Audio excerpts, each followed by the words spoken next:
capo della commissione era, nel 1980, il signor Greco Michele.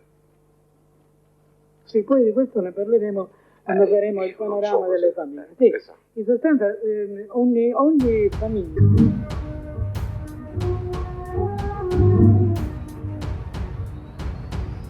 Palermo è stretta in una morsa.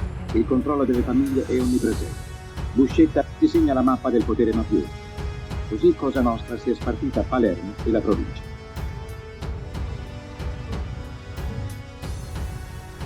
Buscetta racconta della sua famiglia che ha in mano il centro di Palermo. La guidano Pippo Calò, Salvatore Lopresti, Gaetano e Giovanni Carollo, Salvatore Cuccuzzi. A San Lorenzo Partanna governano le famiglie Bonanno, Madonia e Riccoberto.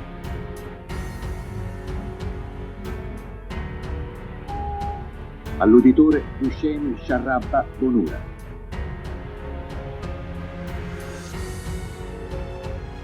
A Villa Grazia, Bernengo, Pullarà, Bontale.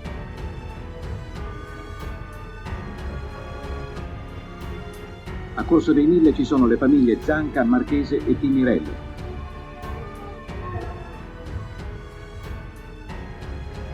Alla Calza, gli Spadaro e Senapa.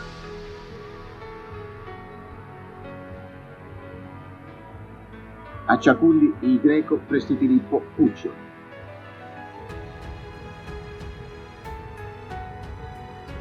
Nei paesi del circondario le famiglie sono così divise.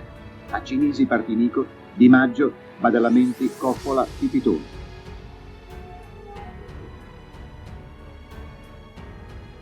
A Bagheria, Alfano, altri Greco, Scaduto.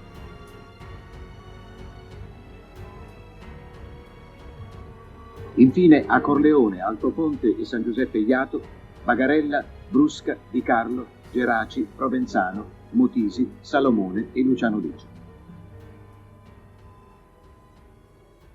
Tutte le famiglie debbono obbedire agli ordini della Commissione, il governo di Cosa Nostra.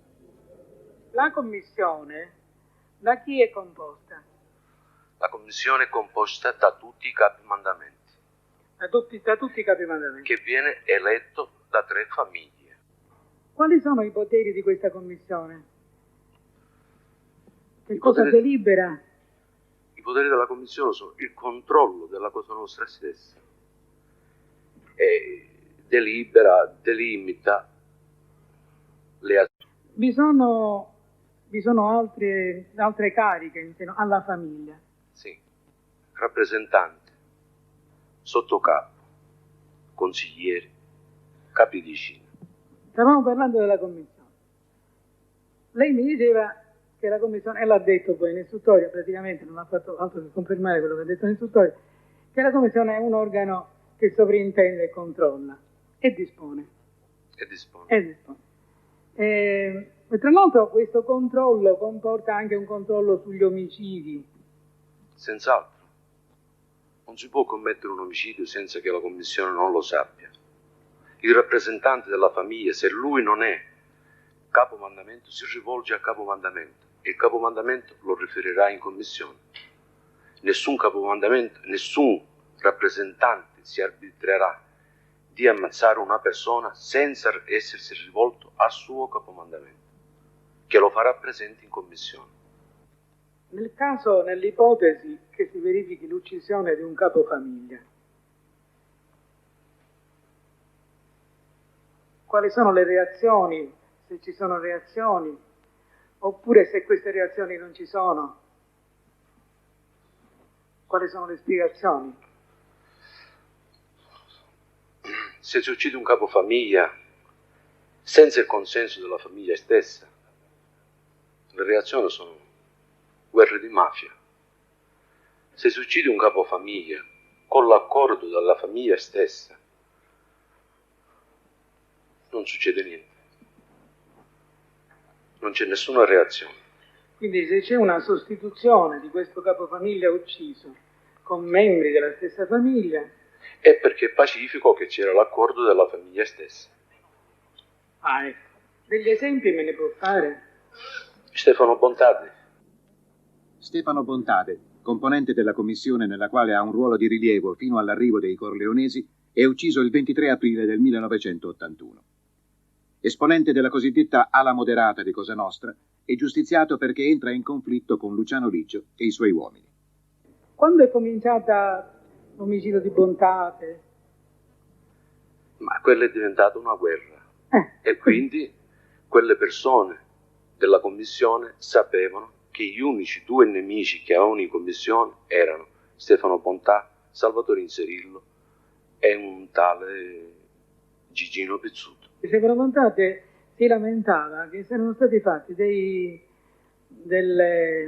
atti criminosi senza che lui lo sapesse. Che lui venisse informato. Il primo in ordine di tempo credo che sia il maresciallo Sorino, il secondo credo che sia il colonnello Russo e via via.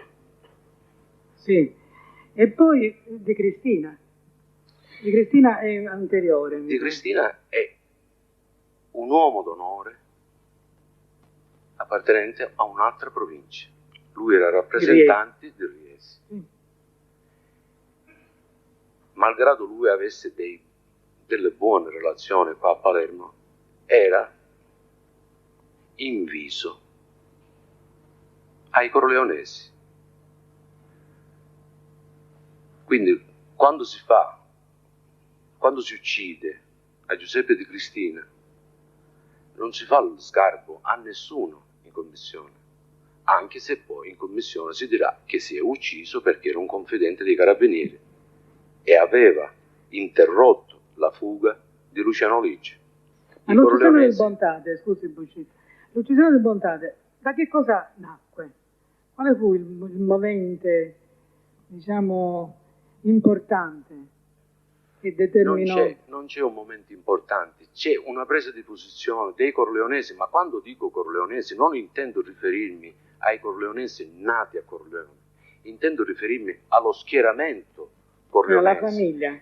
No, schieramento, perché io posso chiamare anche il signor Calò corleonese, che non è corleonese, intendo dire schieramento corleonese, dove loro hanno la preponderanza, dove loro comandano. Sì, chi ci mette in questo schieramento? E allora tutti, perché o con me o contro di me.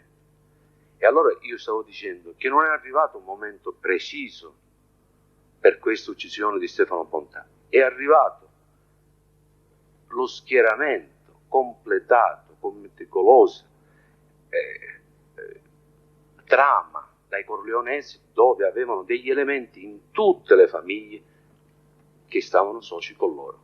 Cioè lei vuol dire, vediamo se io ho capito il suo pensiero, che i corleonesi avevano predisposto una struttura dentro le altre famiglie, in modo che quando ci sarebbe stato questo, già si sarebbero avuto in modo da prevalere su tutti e non avere delle reazioni.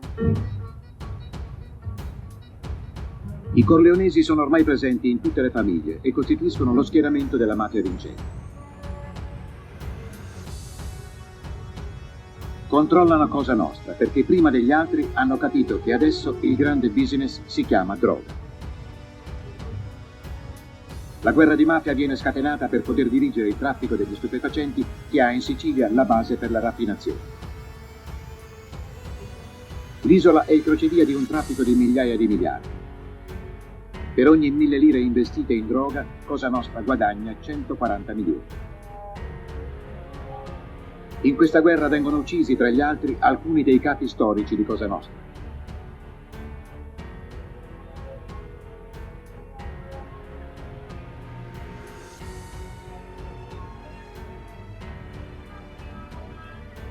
Palermo diventa un campo di battaglia. Muoiono centinaia di persone e altre centinaia scompaiono nel nulla, vittime della cosiddetta lupara bianca. La guerra di mafia incrina l'organizzazione e lo Stato si inserisce con numerose inchieste. Da un rapporto di polizia e carabinieri, nel 1982 nasce una prima maxi indagine, chiamata dei 122. Poi il delitto del prefetto della Chiesa e la riunificazione di tutte le istruttorie in un unico processo. Questo che si sta celebrando.